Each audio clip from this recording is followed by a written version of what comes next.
Assalamualaikum warahmatullahi wabarakatuh.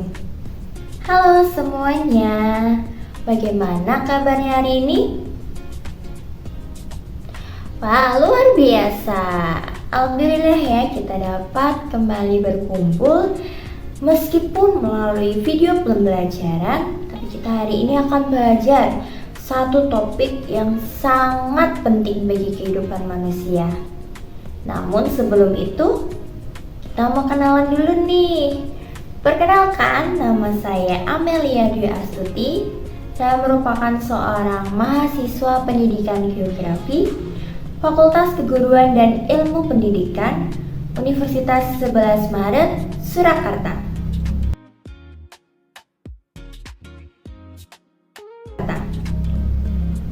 Nah, anak-anak, kalian tahu tidak mengapa air di permukaan bumi ini tidak pernah habis meskipun manusia dan makhluk hidup lainnya sering menggunakannya? Kenapa ya? Nah, kita akan belajar tentang siklus hidrologi dan segala sesuatu tentang hidrologi pada video hari ini. Selamat belajar ya!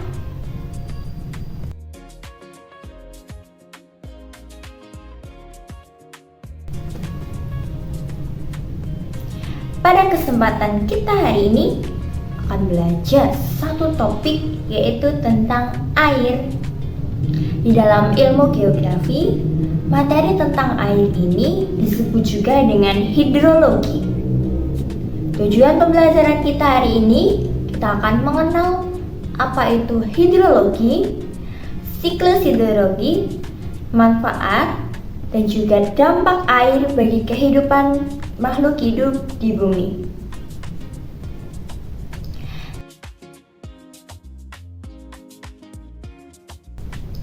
Air merupakan satu aspek yang penting bagi makhluk hidup yang ada di permukaan bumi ini. Sebanyak 70% wilayah yang ada di bumi ini merupakan wilayah yang berupa perairan yang dimunculkan dengan lautan, sungai, rawa, danau, ataupun sumber air yang lainnya. Oleh sebab itu, air sangat bermanfaat atau berguna bagi kehidupan manusia. Menurut ASDAQ tahun 2004, air digunakan manusia untuk kehidupan rumah tangga, untuk keperluan industri, dan juga penggelontoran kota. Bentuk air bisa berwujud salju, uap air, ataupun es. Air digunakan manusia untuk kebutuhan kehidupannya sehari-hari. Misalnya, untuk makan, minum, mandi, dan juga keperluan rumah tangga yang lainnya. Oleh sebab itu, apakah manusia bisa hidup tanpa adanya air? Tidak, jawabannya. Karena apa? Manusia saja masih menggantungkan hidupnya dengan air. Meskipun demikian, mengapa air yang ada di permukaan bumi ini relatif tetap meskipun makhluk hidup sering menggunakannya? Kenapa ya? Jawabannya adalah karena adanya siklus hidrologi. Apa itu siklus hidrologi? Nah, kita akan bersama-sama mencari tahu jawabannya melalui video selanjutnya. Silakan disimak ya.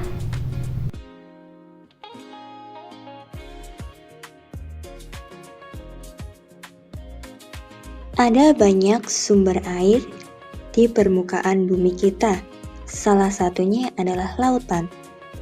Sinar matahari yang menyinari lautan akan menyebabkan satu proses penguapan. Proses penguapan ini disebut juga dengan proses evaporasi. Evaporasi yang terjadi secara terus-menerus akan menyebabkan awan terkumpul yang terisi oleh uap air. Proses ini dinamakan dengan proses kondensasi. Awan yang sudah terkumpul melalui proses kondensasi di lautan akan bergerak menuju daratan. Apabila awan tersebut telah dipenuhi oleh molekul air, maka akan turun hujan. Proses turunnya hujan ini biasa kita sebut dengan proses presipitasi.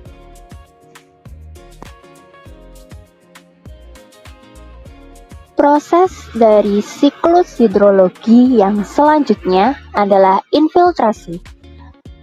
Infiltrasi merupakan satu proses di mana air hujan yang turun ke permukaan bumi akan meresap melalui pori-pori tanah masuk ke dalam tanah. Air tersebut akan mengalir dari tempat yang tinggi menuju tempat yang rendah. Air yang mengalir dapat melalui sungai dan kemudian akan berakhir ke lautan. Selain itu, air di permukaan tanah akan diserap oleh tumbuhan dan akan mengalami penguapan oleh daun. Proses ini dinamakan dengan proses transpirasi.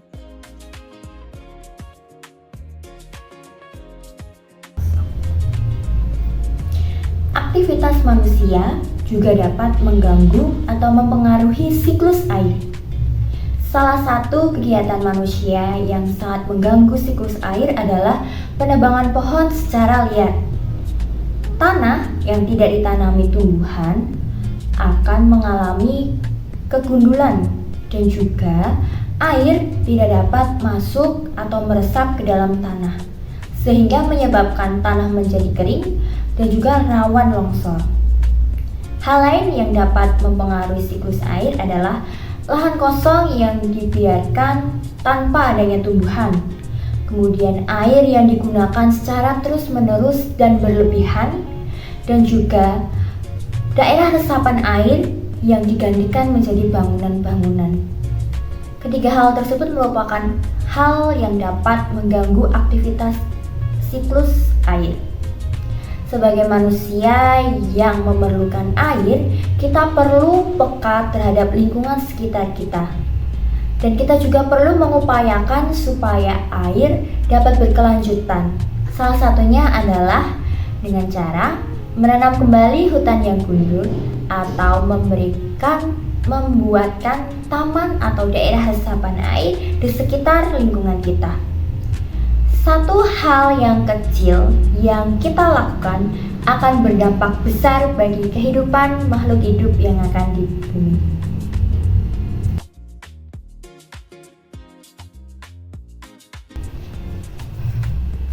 Kesimpulan pembelajaran kita hari ini adalah air merupakan satu hal yang penting bagi kehidupan kita. Air merupakan satu komponen kecil tapi sangat bermakna bagi kehidupan manusia. Manusia dan makhluk hidup tidak akan dapat hidup tanpa adanya air. Air relatif tetap di permukaan bumi karena adanya siklus hidrologi atau siklus air. Sebagai makhluk hidup yang memerlukan air, kita perlu mengupayakan dan turut andil di dalam pelestarian lingkungan guna untuk menstabilkan kuantitas dan kualitas air yang ada di permukaan bumi, supaya anak cucu kita nanti dapat merasakan kesegaran dan nikmatnya air hingga terus-menerus.